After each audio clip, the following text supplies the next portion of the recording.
voilà donc yegsi nañ ci Fatita lim na ñi nga xamante ne ci ñoom lay wax xam naa pour commencer dafay topp juste mouvance su coach Fatita daal di wéy ci wax ci Lions yi. tàmbali ak ñi nga xamante ne ñoo di Lions yi ñoom nag ñu amaloon audience fële ca Palais. léegi bu ñu demee ci audience ba nag ñi nga xamante ne moo di Lions yi ñoom nañu bëgg li nga xamante ne moo di passeport diplomatique ak li nga xamante ne moo di ay terrain. ñoom daal loolu ñu ñaan Macky Sall pour Macky Sall may leen ko loolu ñu bëgg daal Lions yi. passeport diplomatique déjà am na passeport pare en coach. en tout cas sénégalais yi mel nañ leen trop pas pour passeport bi mais pour terrain yi. waaw mais xam nga déjà man ci audience bi déjà audience bi ni ñu leen di wooyee sax c'est pas normal. dañ nekk ci biir compétition. mënoon na maanaam déconcentrer équipe bi. parce que booy xool audience bi mu ngi am. équipe baa ngi waroon jouer mardi audience bi mu ngi am lundi te lundi dañu mujjee programme mu entraînement bi dañ ko mujjee bâclé ce qui n'est pas normal. loolu mooy premier bi. c'était peut-être pour tenir promesse bi nga xamante ne bi ñu njëkkee gagné match bi ñu defoon Polokwane. ministre des sports dafa waxoon ne Macky Sall mu ngi leen di féliciter du dem ci match mardi bi mais dina leen recevoir avant mardi. non mais peut-être c'était pour ne pas se dédire. non xoolal c'est pas comme ça. parce que xam nga moment bi mu leen di recevoir Sénégal qualifié wu loon est-ce que ñoom imaginer Sénégal qualifié wu loon ci këyit yi desoon na waaye léegi nag boo amee bi kii woon nag. kon nag ce qui veut dire lii daf ci amoon benn et puis benn affaire dafa am Macky Sall dafa def ay pénalité rek lay def ci sport Macky Sall ay pénalité rek lay def moom njiitu réew mi. waaw xam nga lu tax xaaral dama gis nga nit gis nga maanaam njiit da ngay tëddee ñaxanaay. ndey yi seex na. neewuñu que football bi ak yeneen discipline yi dañoo war a. tolloo. waaye nag ku nekk nga jox ko wàllam li mu mérité. je ne peux pas comprendre encore mu ngi nii defaat beneen affaire boo xam ne lii du neex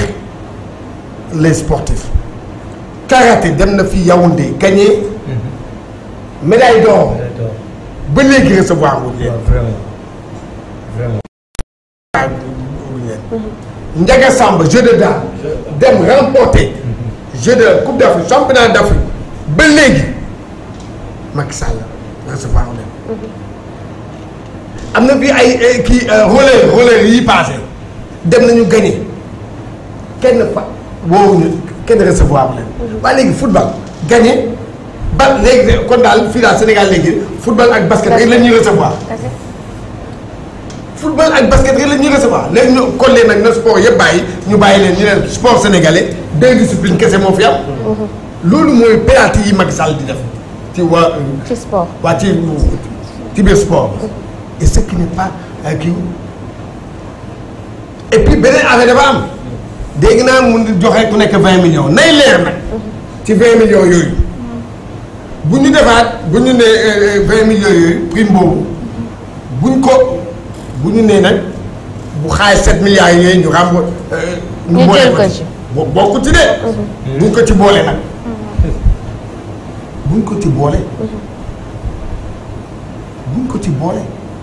c'est pas normal c'est loolu daal laa am lu may wax ci loolu. mooy que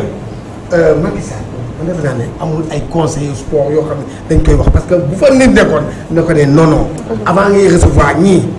am na ñoo xam ne génne nañu daal. recevoir la boole leen sax nga jóg bi mënoon na leen boole ñoom ñëpp. mais coach est-ce que. billahi xam nga li ci ne lenn la rek. c'est-à-dire moom day politique am comme gars yi gagné nañ léegi nag li coach wax moom jàpp na ne xëy na gars yi kii nañ ba pare dina profiter ci occasion bi recevoir la ñu ne oui président que nit la koo xam ne buy bàyyi xel réewu Sénégal la wane nañ ko fii mu seetaan xaw ma mag su xaw ma. mais da koy seetaan et après da koy seetaan ñun dañ koy seetaan suñu bëti tegal jarul kii. yooyu yëpp ay communication la rek. pour jël affaire bi ñu récupérer ko li ko su wax affaire bi dem na ba nga xam ne. communication mal passée même qui est très très mal passée. loolu quoi ku ne bëgg koo jël xëcc ko si bopp di wane ne oui man équipe bi nangam la war ci ñoom daal dama def.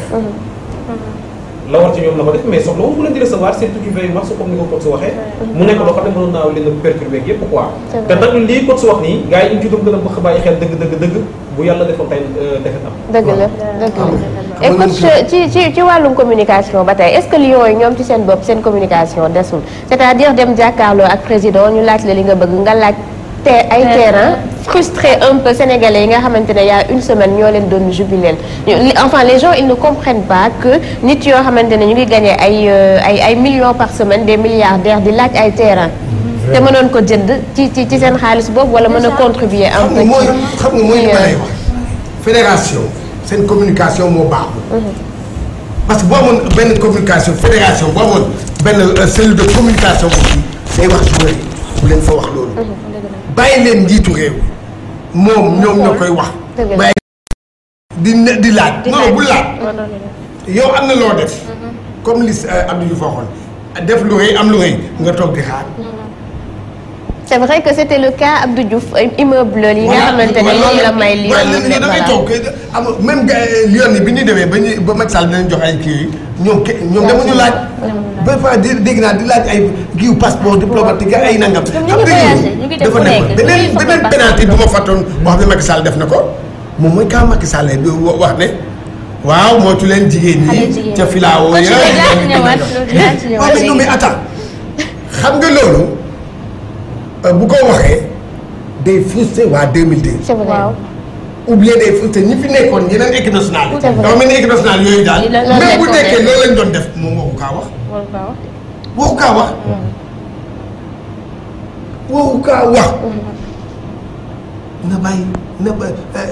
ou bien sax mu ñëw ba ci Aliou Cissé dee ko ne ko xoolal conseil ba la jox équipe bi nii ak nii ou bien joueurs yi wala nii ñoom ñëpp ñu toog nii daanaka mu wax ne attention. lii laa bëgg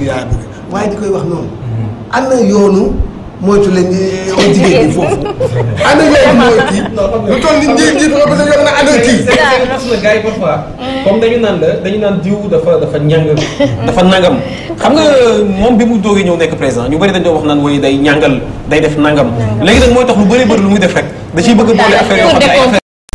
mu jéem a weddi loolu nit ñi waxoon mais bu continuer day mujj ridicule non beaucoup boo jigee day ridicule parce que dem na fii di way xaw ma ay fañ-fañ lan yooyu wuru koo def mais nag parce que bëgg naa di li nit ñi di wax moom laa lay expliquer dama ne la moom dégg nga am na yoo xam ne du noonu dafa am ay phase yoo xam ne ay mots yoo xam ne boo ko waxee joueur dina comprendre day jëli waaw joueur boo ko tolal bi sax nga ne ko dégg nga discipline dans le groupe xam nga wax boobu rek ça part ñëpp xam nañ lan la bëgg a wax discipline dans le groupe dégg nga l'abnégation l'engagement c'est ce que le Sénégalais vous demande jeex na waaye jigéen ba ca filao ba moytu leen lii nangam loolu beneen penalty yaa ngi noonu léegi noonu après ñu daal di jàll si ki nga xamante ne moo di Mère Thiama nag moom mi ngi ñu invité woon ko plateau DTV moom nag mu ngi xas Lions yi nee na Lions yi pourquoi ils se permettent nee na di laajte ay passeport ak ay terrain te ñi fi nekk te am ay nit ñoo xamante ni ñu ngi fi di jàng alxuraan waaw nekk si nee na dëj bu amee génte bu amee lépp lu am nee na jàngatu alxuraan ngay gis te nee na ñoom ñoo ko gën yéen lool lu tax Lions yi il dit ça daal moom daal loolu moo ko metti moom Mère Thiama. yow damay laaj benn affaire mooy laaj ñaari xale yooyu demoon gagné titre mondial bi ci. alxuraan jox nañ leen ay kër. bon woon nañ leen jox leen. président woon na leen jox leen tuuti. mais gars yi waxee. léegi nag après mu recevoir at leen. ne doon leen na leen xaw ma ku nekk ñaata xaw ma 20 millions mais joxaat na leen moom. joxoon na leen jox nag ba gars yi waxoon. bon waa ji et puis li ci ne mooy Moustapha je pense kooku du Sénégal par exemple moo ko yóbbu pour mu dem jàngi ak yooyu quoi. te xam nga am na yoo xam ne nii par exemple mi ngi mel ne ki am bac Sénégal xam nga kooku day dem yóbbu ko mu jàngi mais nit warut a mën a am ci kii toog ba pare naan woy maa ngi bëgg dem jàngi ay xaw ma arabu saoudi xaw ma fan loolu bu Sénégal du ko war a jël def ko directement sans pour autant ñuy xaar muy kii alors li maire bi wax sax nag man xaw ma kan nga ne maire kan Mère Thiama waaw mais li mu wax noonu da nga xëy na kii la waxee rek xool parce que tamit li ci ne mooy xam nga Seex dafa wax sax affaire bu am solo daan ne tëddee nday ji Seex wax ko nag yomb na waaye def ko dafa jafe dans toute chose nag surtout nga nekk njiitu réew parce que li nga war a def mooy def de sorte ba déséquilibre du am ni nga xam ne moom ngay traité nit ñi xam nga tey ñu mel ne boo jëlee jàngalekat yi problème yu bëri ñuy soulever souvent boo waxee dañ naan la magistrat yi ñoo bokk at yu njàng waaye li ñuy fay nangam mu nekk loo xam ne tamit booy xool ay problème de kii la quoi traitement c'est-à-dire que il faut que moom équilibre ci dañuy traité nit ñi man sànq bi ngeen di wax naan ñi ngi laaj ay kër demoon naa sax bay bëgg a wax naan militaires yi nga xam ne ay mutilés de guerre lañ nag tëdd ci ay toolu xare ñi nga xam ne nag seen i doom par exemple ak seen i jabar ñoo fi nekk ñu nekk ay veuf xale yi nekk fii ñu ci dara te ñooñu laaj voilà dara lañ laajul te ñooñu xam nga dañuy laaj kii doyen mooy ñu jox leen simplement li nga xam ne nii moom la nguur gi warloog ñoom ci ay indemnité ak ay nangam te loolu rek fii jamono yi Abdoulaye Wade dag ma keeg ñëpp da ngay gis gars yi wàcc am na ci ñoo xam ne seen it benn wàcc ci tali bi fii di ko kaas pour ñu jox leen seen kii moment boobu nag bu ñëwee demee fee di wax ay affaire terrain bu ñu leen ko joxee tey militaire de guerre yeeg ñeneen mën nañoo génnaat ci mbir daal dañu tam pourquoi pas ñun parce que ñun tam Sénégal ak drapeau boog yooyu moo taxoon ñu daanu ci toolu xare c'est-à-dire équilibre dafa am solo ci ni ngay traité ñi nekk ci benn réew footballeur bi am na solo ci réew mi jàngalekat bi formé nit ñi nag te tout le temps ñi ngi laaj seen xaalis duñu leen ko jox journaliste bi informé nit ñi di matin au soir rek boo joxee kii jox kee ay joxee kër ak yooyu je pense que loolu wër ta mën a nekk du rôle nguur daal nguur doo jël lu mépp moom di ko séddale ay sàmba dem ba ñi ci des topp voilà xëy na moom loolu moo tax mu wax moom tam Macky Sall dafa ne leen ni dinaa leen séddale ku nekk 20 millions après ça nee na moom dina lijjanti ci xool dina toppatoo passeport yi ak kër yi mais waxu leen ko daf leen di ko jox déedéet dafa leen jox 20 millions léegi nañ si jàpp en attendant léegi moom dina leen lijjanti kër yi ak passeport yi loolu la Macky Sall wax. waaw dama ne xam nga lan la loolu yëpp mooy li ma lay wax ñàkk communication bi am au sein de la fédération sénégalaise de football. bu amoon une bonne benn cellule de communication bu baax yow lii ngay wax nii dina am neneen ni ñu koy waxee te duñ ko waxee ci kaw. ci kaw yii kenn du ko wax ci kaw man foofu laa indi condamné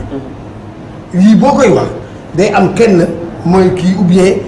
xam nga mu am nu ñu koy préparé. c'est simple dem rencontrer ko président dañu bëggoon nga motiver joueurs yi parce que vraiment ñu ngi jëm ci qualifié dañu bëgg a motiver leen pour ñu mën a préparer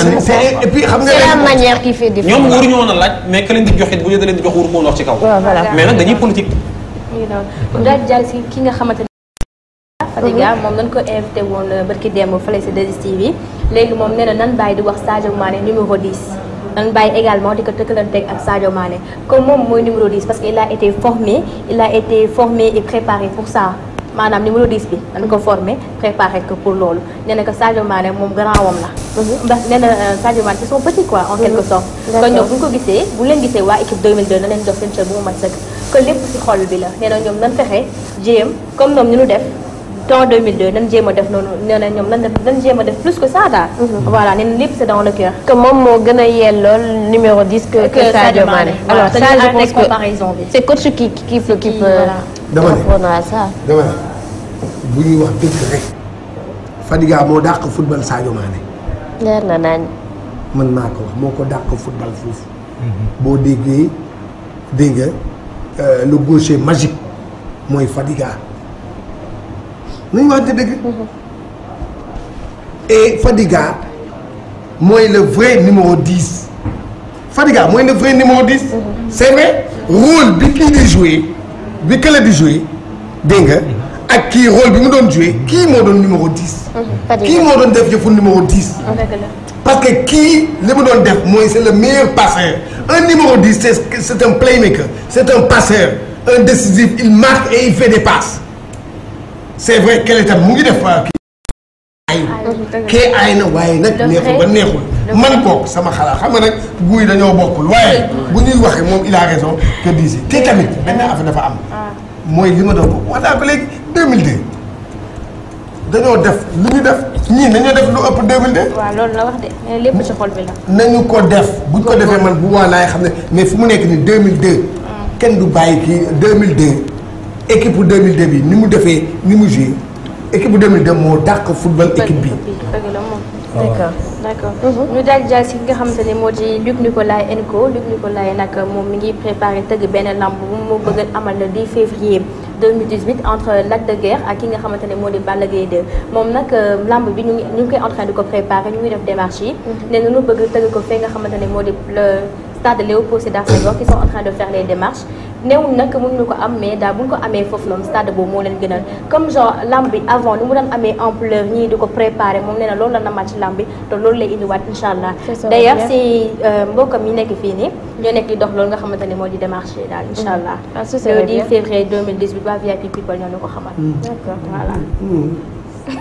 coach moom football la coach moom lambu daanaka waxu ci dara. non dégg c'est que lamb ji damay ne xam nga nag dañu wax dëgg lamb ji moom moom amoon waaye léegi football bee moom. ah tay moom football bi de moom. comme li xale yi di comme wax ni ko Sadio di waxee nee na lamb am ngeen problème parce que football yeewu na. ça c'est vrai. football la xew léegi de. léegi xool lay dégg ay Sadio Mané kii ay Opamecano ay nangam ak coupe du monde loolu la ñuy wax loolu la gars yi tal. ñu jàll si ki nga xamante ne moo di Eva ak Marichou ñoom nag ñu defoon benn publicité tàngal moom tuddee Ginger du loolu la mais publicité bi ça a été censuré dootul jàll si télé bi ndax kàddu yi ñu si doon wax maanaam dafa xawoon ñaaw te xale yi dañuy jàng publicité dañuy dégg dañuy xam te xale sax daanaka amatul ah kanku la nag dañuy xam xale yi xam nañ lépp loo wax ñu jëlee la léegi publicité bi dañ ci doon wax yoo xamante ne c'est un peu man sax ruus naa ko wax mi ngi noonu mais daal daanaka léegi dootul jàllale ci grand écran yi ci petit écran yi plutôt c'est vrai que seen pub bi moom ça avait choqué bon nombre de gens et que voilà comme censuré nañ ko c'est une bonne chose parce que nag comme day loo xam ne nii vulgaire na ba ñu mën di ko wax vraiment ba ñu dem ba censuré ko rek kon am na lu ci ne man da déglu ma ko wax dëgg yàlla pour mën cee commentaire di ci xóotal mais daal li mu bëgg rek artistes yi xam ko parce que man à chaque fois bu may wax damay wax jëmale ci artistes yi parce que damay considérer ne dama bokk ñoom quelque part mais dama bëgg bu ñu la defloo c'est-à-dire que bu la kenn doyadal quoi bu ñu la defloo loo xam ne carrément lii artiste diñul kii di ko def taxawal nga bañ parce que pip tamit vraiment da nga koy def ñu fay la sa xaalis nga dem sa kër kii mais am na yoo xam ne ni siiw jaru ko et puis nguuru Sénégal également dañu am responsabilité à travers ministère chargé de la culture bu ko defee ñuy accompagner di suivre bokk ci ñi nga xam ne ñooy yar éducation bi ñooy yar plutôt comment dire parce que xale yi aussi également waruñoo bàyyi ñu leen di pervertir ci du n'importe quoi nga toog ak sa doom ngay gis yenn genre c'est vrai que c'est voilà doo xam sax ngay wax ñu ngi noonu lu jàll si ki nga xamante ne moo di Papa Thione Seck moom nag ça fait longtemps kenn gisu ko kenn dégg ko lui nag il refait son comeback comme je peux le dire moom mi ngi waaj génne li nga xamante ne moo di albumam ak benn clip album yi nag woon na ci maanaam waykatu Afrique yëpp il prépare du lourd en tout cas et ce sera pour très bientôt inchallah moom Papa Thione coach na moo noonu ko de dafa moom nag bu wéyee na de wéyee rek wéyee moom bu wéyee nee na doom ji keroog Faramareen 1 Faramareen 2 moom jugu si de ba léegi mu ngi koy toog ma ne moom bu wéyee rek wéy na léegi noonu on l'attend avec ñii ñooy wéykat yi ñii ñooy wéykat yi génération bii ñii mel ni Thione man Thione Thione dafa war a wéy pour wan ni ci luy wéy moom wéyam bible la moom téere la et puis moom moo fi waxoon également que way bu diglewul yeetewul bu digg dama la wax moom noonu lay doxalee nag Thione Seck noonu lay doxalee Thione Seck wéyam yëpp téere la on l'attend avec impatience en tout cas cet album. en tout cas ñu jàll ki nga xamante ni moo di Léna Gueye doom jabaru Balla Gaye léegi nag waa Sans Limites nee nañu jabaru Balla Gaye bu njëkk bi. Boury Bathily a réussi encore à chasser. moom c'est officiel du coach maintenant ñoom divorcé nañ parce que moom Léna ci boppam moo jël compte Snapchat bi xamal nit ñi que maintenant elle est plus madame Gueye madame Sakho voilà moom nag seen divorce bi c'est officiel maintenant nekk lu ñuy laam-laamay daal. c'est officiel nekkatu voilà. enfin moom ñun ñaan xam naa moom coach bu leen gisee rek ay nekk lay dégg ak ay nekkul. coach loolu et puis elle est très très critiquée en ce moment ci réseaux sociaux yi internet bi parce que